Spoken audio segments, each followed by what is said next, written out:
Šiandien Panevėžio miesto žiniose matysite. Minimos skulptoriaus Juozo Zikaro 130-osios gimimo metinės.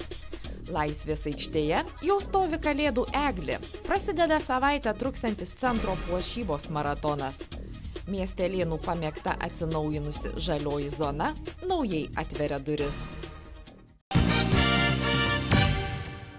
Šiandien miesto šviesuomenė mini skulptoriaus Juozo Zikaro 130-asias gimimo metinės. Ta proga Juozo Balčikonio gimnazijos muziejuje veikia skulptorių menančių relikvijų jam skirtų ekslibrisų paroda. O dabartinis gimnazijos vadovas didžiuojasi, jog kadaise skulptorius labai troškęs mokyti šioje mokykloje, bet dėl nežinia kokių priežasčių nepakliuvęs, tačiau pastebėtas čia mokytojavusios Gabrielės Petkevičaitės bitės, vėliau, baigęs Petrapilio dailės akademiją, grįžo čia jau kaip mokytojas. Kai atvyko į Panevėžį, čia pokaris pirmo pasaulinio metų suirutė darbo nėra. Ir nieks jam to darbo nepasiūlė. Nesvarbu, kad jis labai kietas specialistas, labai baigęs aukštus mokslus. Ir jis savo atsiminimuose ten rašo, kad matyt teks važiuoti į Maskvą, lipdyti Leninus ir Stalinus, tai nors turėsiu sotų gyvenimą. Bet būtent tada Mykolas Karka, irgi mūsų mokyklos mokinys, pakvietė jį į šią mokyklą. Ir aš galvoju, kad šiai mokykloje lemta būti po laimingą žvaigždę gimus. Juozas Balčikonis, Juozas Zikaras, atėjo dirbti, kai direktoriavo būtent Balčikonis, ir Juozai padarė matyti stebuklą, kai susitiko vienoje vietoje. Čia jis atsiskleidė, čia yra geriausiai praleisti metai, patys darbingiausi, ir jis tikrai yra kaip patriotas, kaip lietuvis, kaip pilietis, sukūrė pačius reikšmingiausius, manau, Lietuvoje darbus. Tai ir laisvės skulptūra, ir pinigus pirmosius lietuviškus metalinius, ir paminklą Panevėžiui. Ir Panevėžyje yra labai daug, palikta darbų, ir Kristaus karaliaus skulptūra, ir paistryje skulptūros šventiesiems, ir visiems viskupam beveik padaryti bareljefai. Mokykla džiaugiasi, jog kaip tik šiemet, minėdama 130-asias Juozo Zikaro gimimo metinės, atidarė jo vardu pavadintą klasę – dailės kabinetą. Saugo net 3 lentas susijusias su skulptoriaus vardu. Kasmet rengia kūrybinės stovyklas, plenerus.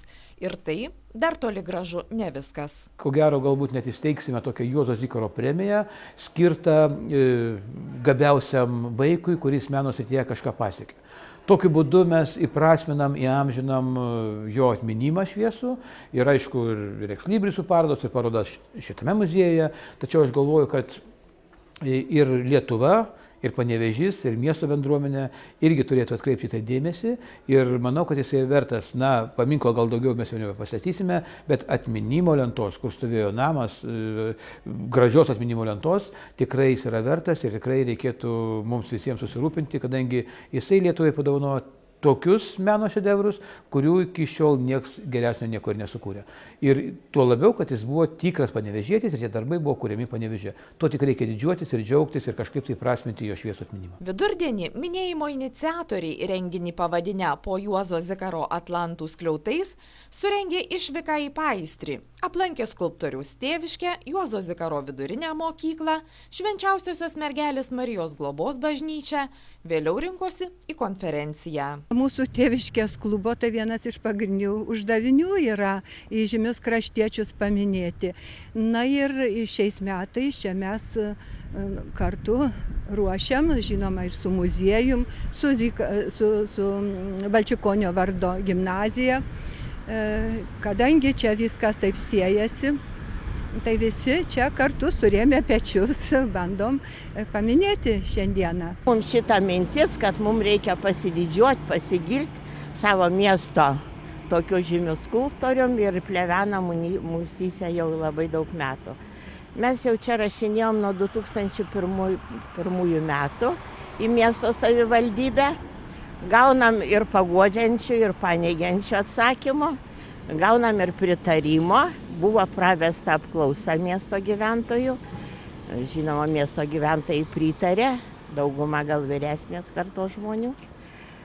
Bet miesto savivaldybė irgi neliko abejinga, suorganizavo Respublikos 4 skulptorių grupę, kuri įvertino esamą Laisvės paminklą, būtent ir sukonstruota Panevėžio miestui, kuris stovi muziejuje, įvertinimą. Šitie skulptoriai davė savo išvadas, kad skulptūra tikrai yra vertinga, yra problema aišku su jos atkūrimu, bet visumoje tai pritarė tai minčiai, tai tikimės, kad šita idėja ir toliau neužges Panevėžio miestiečių tarpe.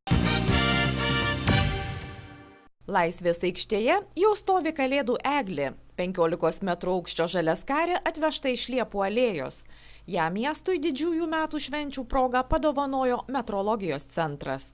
Vyriausiojo dizainerio teigimu, medis nukirstas ne iš tuštybės. Noriu atsakingai pasakyti, kad kertami medžiai, kurie kelia pavojų ar peraugę, ar kurie vienaip ar kitaip jau būtų kertami ir galbūt naudojami kūrui. Tai šiuo atveju turėjom nemažai pasiūlymų iš privačių valdų, tame tarpe metrologijos centro. Apžiūrėjom nemažai tų eglučių. Aišku, mums reikia tiesios, gražios, pasirinkom metrologijos centro eglutę, kuri kėlė jau pavojų, šaknis buvo paviršinės plikos, kėlė pavojų kilus dideliam vėjui. Nugriūtant pastatų, vienaip ar kitaip ją reikėjo pjauti, ji mums tiko ir atvežėm, pastatėm į Laisvės aikštę. Šiandien pradedami Kalėdinio miesto puošimo darbai, truksiantis visą savaitę. Juos įpareigota atlikti viešųjų pirkimų konkursą laimėjusi Vilniečių uždaroji akcinė bendrovė Festivijo. Puošybai skirta 40 000 litų. Į tą sumą įeina eglės miesto papuošimas centrinės dalies, priežiūra, visi techniniai darbai, kabeliai, laidai ir nupuošimas.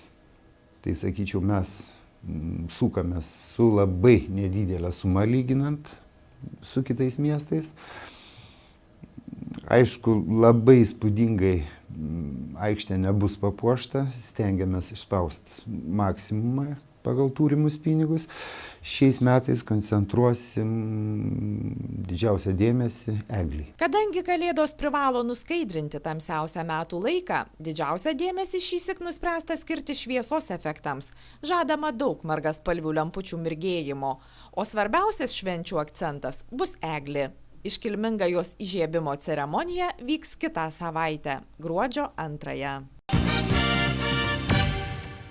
Miestelėnai už išskirtines idėjas šventei ir namams pamėgę žaliąją zoną turi žinoti. Ji, ryškiai sužibusi niūrų lapkritį, švenčia įkurtuves naujoje vietoje. Tiesa, toje pačioje Respublikos gatvėje, tik erdvesnėse, šviesesnėse patalpose, labiau pastebima ir gerokai atviresnė. Su tais naujais didesniais langais kviečiame šviesą, rodome jaukumą žmonėms, kaip ir visada, kad, žodžiu, viskas, kas gali pajaukinti, sujaukinti, kaip čia pasakyti, sujaukti, netgi kitaip galima išsireikšti mūsų niūrią buitį, mūsų ilgus tamsius vakarus. Tai vėlgi ir žvakės, ir visi daikčiukai, dalykėliai, kurie mums galėtų atrodyti mielesni ir mus padaryti švelnesniais. Ir gėlės, ir kompozicijos. Atsinaujinusi žalioji zona, šiek tiek pakeitusi netgi pavadinimą, skambantį bemaž prancūziškai Žezė salonėlis, laukia nebūtinai perkančiųjų. Galbūt testinga vienintelės minties, kad Kalėdos, pavyzdžiui, taptų neužmirštama švente, nes nori nenori, Žezė salonėlyje fantazija prabunda. O šįsyk čia improvizuojama žirgų tema. Tas žirgelis, kuris ant supinės, kaip vaikystė kažkokia, lyg su Kalėdų tradicija, lyg su namais, lyg su vaikystė, kažkokia šiluma. Tai vat mes kažkokią tai kaip šių metų akcentą, nors aišku, jokių būdų tai nesusiję nei su kokiais simboliais ateinančių metų, nes iš vis drakono metai ateina. Bet tas žirgelis kažkoks toks su jaukumu, su ta šiluma ir su vaikystė, su tom tradicijom. Tai turim kelių autorių skirtingų darbų ir tai yra labai žavu, nes daug tų žirgelių visokiausių turim. Tai nereiškia, kad salonėlyje nebėra katinukų, avinukų, paukštukų, angeliukų ar kitokių mielų interjero puošmenų.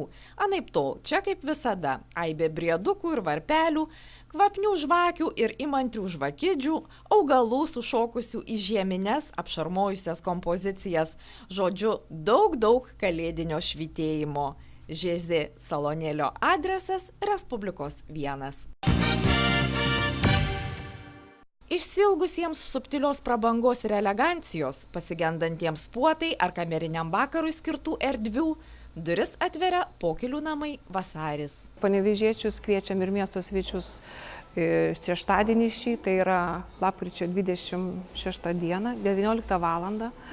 Gražiai praleisti jokioje aplinkoje, paklausyti gyvos muzikos, paskanauti mūsų gaminamų patiekalų.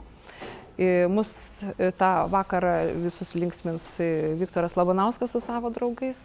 Ir toliau nuo pirmadienio ir ne pirmadienį, tiesiog iš sekmadienį jau kviečiam šeimos pietų. Nuo pirmadienio pradedam dienos pietus priminėti ir kas nori papietauti pas mus. Salės skirtos įvairiems renginiams, konferencijoms, šeimos jubiliejams švęsti. Koncertus žadam rengti tokio nedidelėje aplinkoje ir įmonių vadovus kviečiam, ateina gruodžio mėnuo, palydėti senosius metus. Naujieji Pokylių namai įsikūrė Miestelėnų pamėgto prekybos centro Aukštaičių gatvėje Vasaris 2 aukšte. Pirkėjai jau įvertino išskirtinės kokybės čionykštės kepiklėlės gardėsius kulinarų gaminius. Todėl Pokylių namų kūrėjai viliasi, jog čia bus kaip tik ta vieta, į kurią mielai rinksis draugai, bičiuliai, nes prie šventės stalo bet kur nesėdama. Kadangi esu šito pastato autorius nuo pat pamatų projektavimo ir tolimesnėje eigoje, iš tikrųjų labai džiaugiamės, kad mūsų 6 metų planai, svajonės šiandien jau yra įgyvendintas ir pasistengėme sukurti labai paprastą, saikingą, bet jaukią aplinką miesto žmonėm, verslo žmonėm, kurie norėtų čia apsilankyti, kurie pamėltų šitą vietą, pamėgtų šitą aplinką ir iš tikrųjų labai džiaugtumėmės, kad iš tikrųjų mūsų tie norai, mūsų siekiai iš tikrųjų tiktų žmonėms ir tikrai kviečiame apsilankyti Panevėžio visuomenę ir svečius atsivesti ir šiuo momentu padarėme tiek, kiek galėjome, tam, kad jums būtų čia gera ir jauku. Na, o ateitis parodys. Šeimininkai entuziastingi, turintys daug siekių, daug polėkio.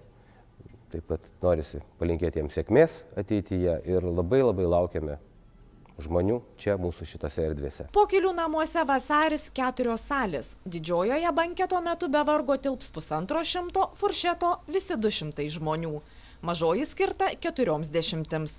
Įrengti 2 puikūs svečių kambariai, idealiai tinkantis verslo pietums. Malonus ir pagarbus aptarnavimas garantuojamas.